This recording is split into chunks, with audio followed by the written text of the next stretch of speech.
Жер титирөөдөн жабыркаган чоң алайлыктарга талапка жараша жардам көлөмү көбөйтүлөт. Ошто 4 ай аралыгында киши койдуруп качып кеткен айдоочулар колго түшүрүлдү. Бүгүн Бишкектеги Кытай элчилигинин алдындагы теракт боюнча сот иши уланат. Алдыда ушул жана башка жаңылыктар менен түз эфирде тааныша аласыздар. Аны мен Жанара Самидинова алып барам. Саламатсыздарбы?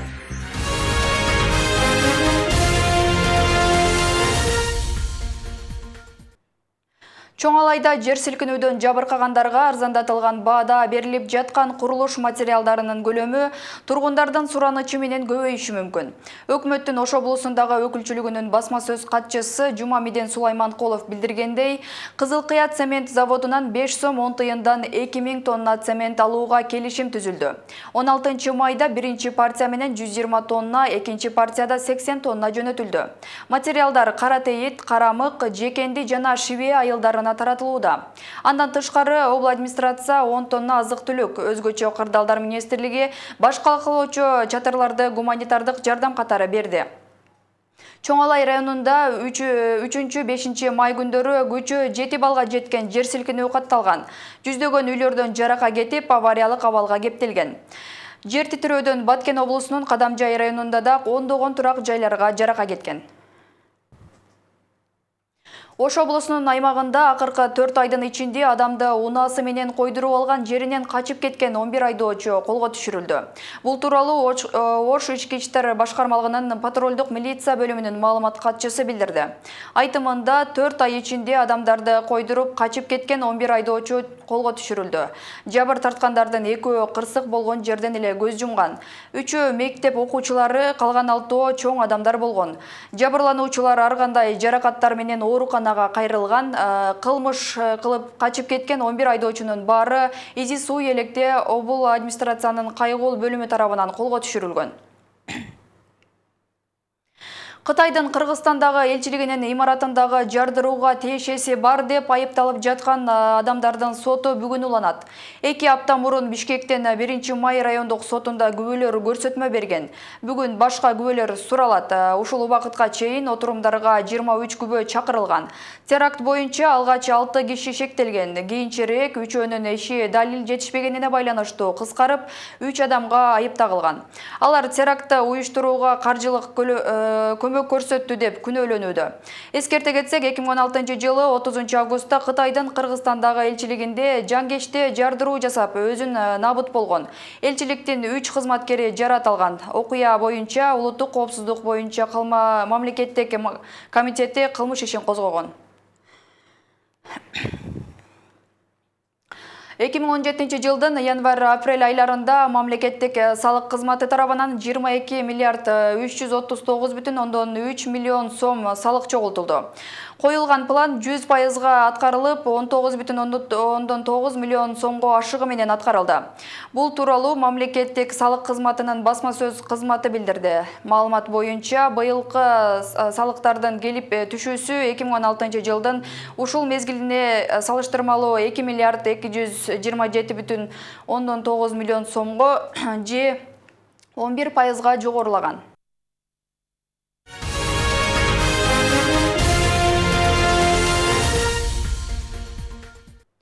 Өлкөдө акыркы коңгуроону жаратылыш жана кафеде майрамдоого тыюу салынды. Буйрукка баш ийбегендер жоопко тартылат.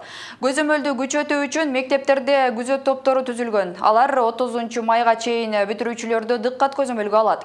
Деген менен мындай чектөө жыл сайын аткарылбай келгени белгилүү. Айрым бүтүрүүчүлөр 25 майды кафе, ресторандарда сайраңдашып, кортеждер менен жаратылыш койнунда эс алып келип өткөрүшөт. Агартуу тармагынын өкүлдөрү мындай окуяларга биротоло бөгөт коюу үчүн конкрет иш мерчемдерди уюштуруу зарылдыгын айтышат. Темага кененирээк Нуржамал Баргыбаева токтолот. Жылдыздар тобу дагы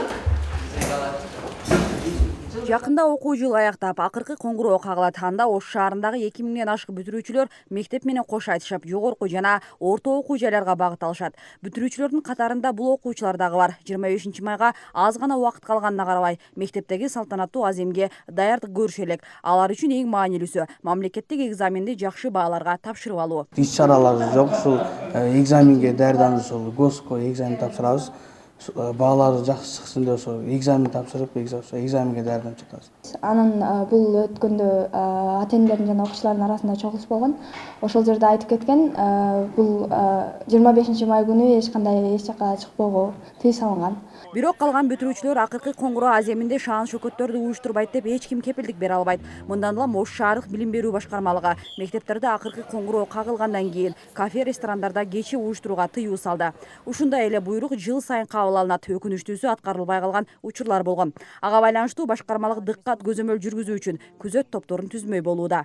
ИДМ, коргоо тескөө органдарынын башкармалыктын кураторлору, директорлордон, мугалимдерден турган атайын күзөт дежурлар уюштурулат. Ошолор күнү түнү 25, 26, 27 ушул күндөрү биз кайтарабыз. Ал эми патрулдук милициясы кортеждер менен эс алуу жайларына чыккандарды көзөмөлгө алат. Себеби айдоочулук күбөлүгү жок бүтүрүүчүлөр тааныш туугандардын транспорттарын минип, жол эрежесин сактабайт. Мындай бейкапарлык жол кырсыктарына алып келиши мүмкүн. Андан сырткары башка унаа кыймылдарына тоскоолдук жаратат.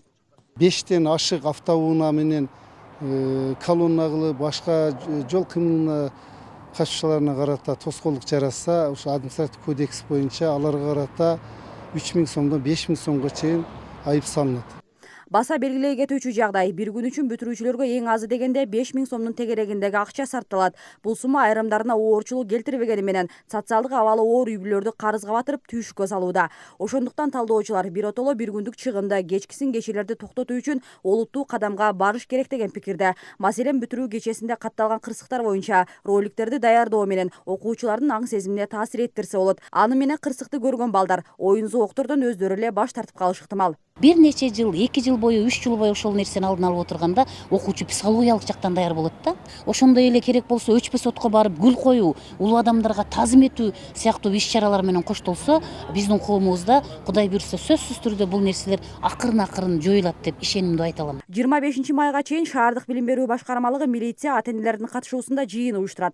Анда акыркы коңгуроо салтанатын өткөрүү шарттары кенен талкууга алынат. Эске сала кетсек, акыркы 3 жылдын аралыгында Ош аймагы боюнча бүтүрүүчүлөр арасында жол кырсыктары тынымсыз орун алып келет. Алсак, өткөн жылы Төлөйкөн айылында атасынын унаасын айдап кеткен бүтүрүүчү кырсыктан каза тапкан. Нуржамал Баргыбаева, Арген Калбек уулу, Ынтымак. Шашылыш билдирүү бүгүн 17 майдан 19 майга чейин туруксуз аба ырайык сакталып, мезгил менен жаан жаап, күн күркүрөшү, тоолуу райондордо кар жаашы, 17-18 майда айрым жерлерде жаан чачын катуу жаашы күтүлүүдө. Тоолуу райондордо жолдор тайгак жана тоңголок болуп, кар күрткүсү ыктымал. Айрым жерлерде батыштан соккон шамалдын ылдамдыгы секундасына 17-22 метрге чейин жетиши күтүлөт. Мындай туруксуз аба ырайы унаа, энергетика жана коммуналдык кызматтардын ишин жана жайыттарда малды кармоону кыйындатат. Эми спорт жаңылыктарынан волейбол боюнча Кыргызстандын аялдар курама командасы Ислам тилектештик оюндарында биринчи жеңишке жетти. Кече 16 майда башка машыктыруучу Абдухамед Айсаходжиев жетектеген командабыз 3-тур оюндарын тажик кыздарына каршы өткөрдү. Анда биринчи бөлүмдө тең кармаш жүрүп, акырында 2 топ айырмачылыгы менен 25-23 эсебинде командабыз жеңишке жетсе, экинчи бөлүмдө Тажикстан волейболчулары эсепти теңеп алды. Ал эми андан кийин эки курамабыз катары менен 2 ирет утуп 3-1 эсебинде жеңишке жетти. Ал эми эки жуптукта талаа ээлери Азербайжан волейболчулары Туркияны курама командасын жеңип алды.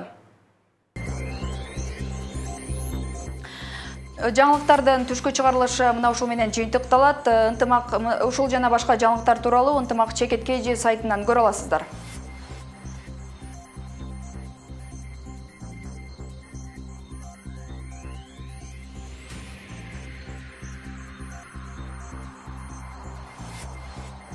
Алдыда аба ырайы, күнүңүздөр көңүлдүү өтсүн, саламатта туруңуздар.